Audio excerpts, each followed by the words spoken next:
Madinah TV. Bismillahirrahmanirrahim. Assalamualaikum warahmatullahi wabarakatuh. Bismillahirrahmanirrahim. Wassalatu wassalam ala rasulillah wa ala alihi wa sahbihi wa man tabi'ahum bi ihsanin ila yaumiddin, amma ba'du. Saudaraku yang dirahmati oleh Allah Subhanahu wa taala, alhamdulillah kita bertemu kembali di sesi kali ini. Insya Allah kita akan melanjutkan pembahasan tentang hinanya niat menuntut ilmu karena dunia dan balasannya. Saudaraku yang dirahmati oleh Allah Subhanahu wa taala, perlu kita ketahui bahwasannya salah satu syarat diterimanya sebuah amalan adalah ikhlas karena Allah Subhanahu wa taala. Mengikhlaskan amalan dan ibadah kita hanya dan semata untuk Allah Subhanahu wa taala. Allah Subhanahu wa taala berfirman, "Wa ma umiru illa liya'budullaha mukhlishina lahuddin hunafa." Dan sesungguhnya tidaklah aku perintahkan engkau untuk beribadah hanya untuk mengikhlaskan kepada Allah Subhanahu wa taala. Maka sudah selayaknya setiap amal ibadah kita, terlebih lagi ketika kita mempelajari ilmu, mengajarkannya dan belajar, sudah selayaknya kita untuk selalu mengikhlaskan niat kita kepada Allah Subhanahu wa taala. Maka sungguh suatu kerugian bahwa ketika kita beribadah, beramal, mengajarkan, mempelajari ilmu kepada orang lain, kita masih ada niat-niat yang kurang baik. Kita masih ingin mencari pujian manusia. Kita masih ingin pamer atau menginginkan harta dan kedudukan. Maka sungguh ini adalah suatu kemaksiatan kepada Allah Subhanahu wa taala, sebagaimana yang kita sebutkan tadi, karena Allah Subhanahu wa taala memerintahkan kita hanya untuk beribadah dan selalu beramal karena ikhlas lillahi ta'ala. Imam Hasan Al-Basri rahimahullahu ta'ala berkata bahwasannya barang siapa yang menuntut ilmu karena tujuan akhirat, maka Allah Subhanahu wa ta'ala akan memudahkannya seluruh niatnya untuk akhirat atau untuk Allah Subhanahu wa ta'ala. Dan barang siapa yang mempelajari ilmu karena niat dunia, kedudukan dan lain sebagainya, maka sungguh ini adalah suatu kerugian. Itu adalah ucapan atau kata mutiara dari Imam Al-Hasan Al-Basri rahimahullahu ta'ala.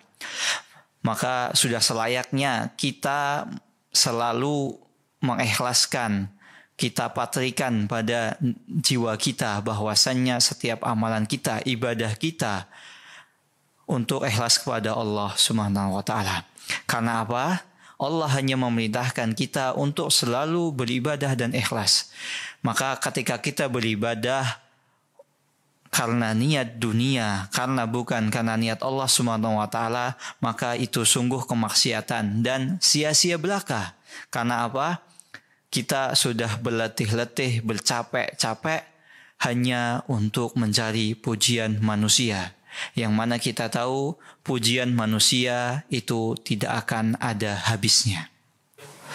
Saudaraku yang dirahmati Allah Subhanahu wa taala, ada sebuah hadis Nabi Muhammad SAW yang perlu kita ingat-ingat dan bahkan perlu kita tulis dengan tinta emas.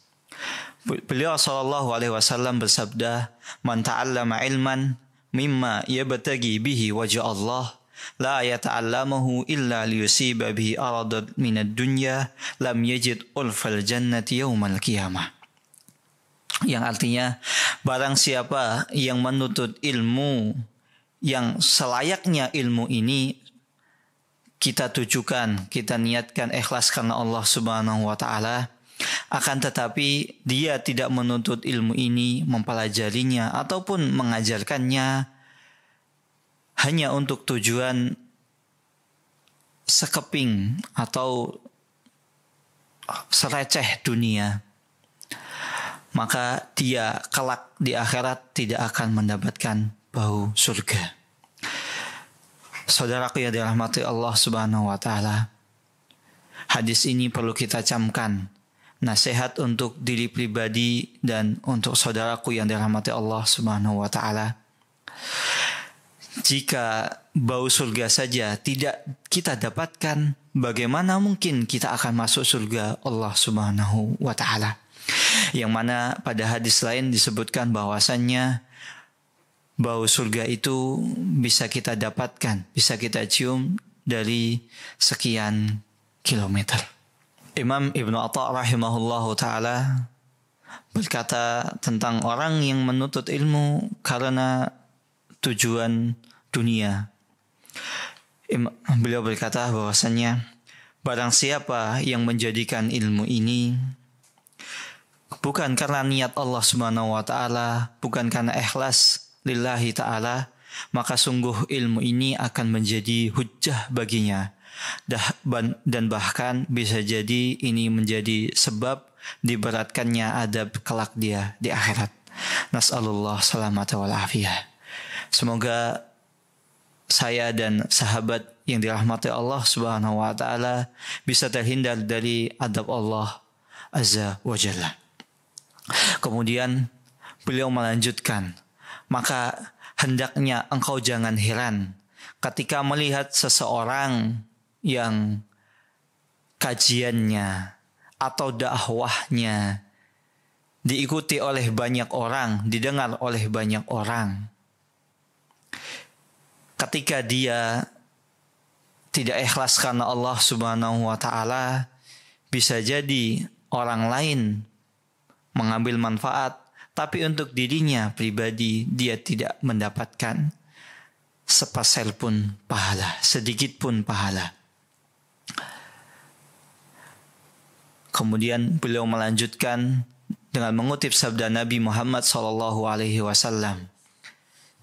Kemudian Ibnu Atha rahimahullahu ta'ala mengutip sebuah sabda Nabi Muhammad SAW.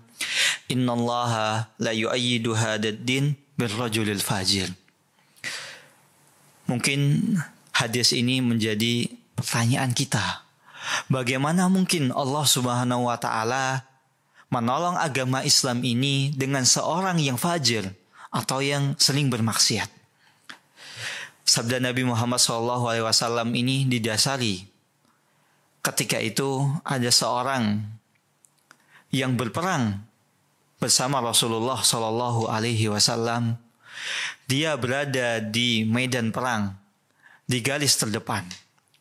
Dia telah banyak membunuh musuh kaum muslimin. Dia telah banyak membunuh orang kafir dengan pedangnya, dengan keberaniannya, dengan gagah beraninya bagaikan seorang kesatria. Namun Rasulullah SAW bersabda, Innallaha la yu'ayyidu hadad din birrajulil fajir.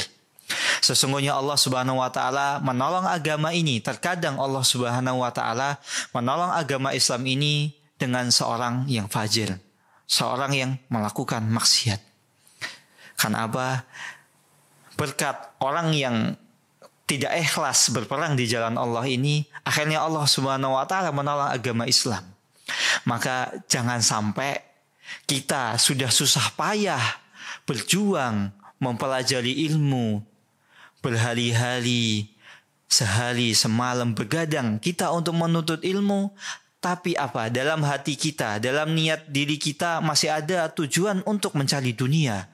Masih ada tujuan kita untuk dipuji. Oh, fulan itu ustadz, fulan itu ahli ibadah, fulan itu seorang yang ahli dalam bidang fikih, bidang dan lain sebagainya, atau ahli muamalah atau ahli sebagainya. Maka sudah selayaknya hal ini, sabda Nabi Muhammad SAW ini menjadi bumerang atau menjadi peringatan bagi diri pribadi, bagi saya pribadi dan sahabat sekalian. Jangan sampai amalan ibadah kita ini sia-sia dan di akhirat kelak kita tidak mendapatkan sedikit pun dari apa yang sudah kita usahakan. Mungkin yang sedikit ini bisa saya sampaikan. Semoga bermanfaat. Kita tutup dengan doa kafatul majlis. Subhanakallahumma wa bihamdika asyhadu an la ilaha illa anta astaghfiruka wa atubu ilaik. Wassalamualaikum warahmatullahi wabarakatuh.